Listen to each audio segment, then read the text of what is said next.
जखम दिहल तोरे बासुन रे सिलवा, दिल में जखम दिहल तोरे बासुन रे सिलवा।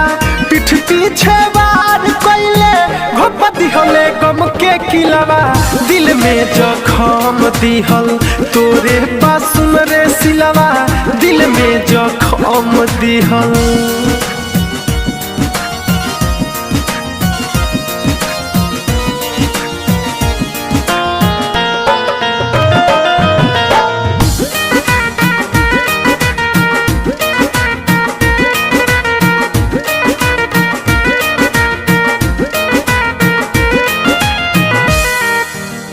हम कईनी प्यार तोरा से ते कईले खेला,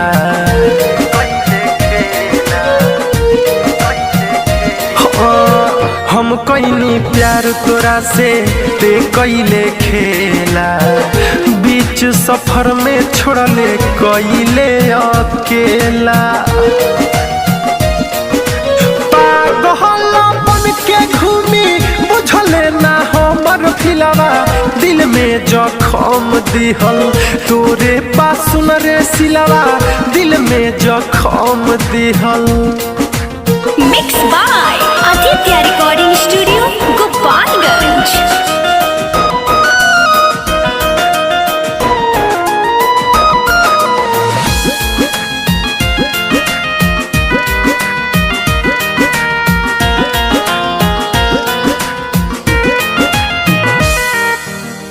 तू मनदीप के देखल चाहेलू ना सूरा, चाहेलू ना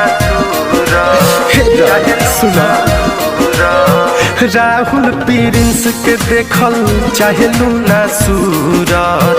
अब कहतारू भूल जानई खे जरूरत। दीपक दीवाना संगे प्यार नाते कइले लीलावा, दिल में जखम दिहल तोरे बासुन रे सिलवा।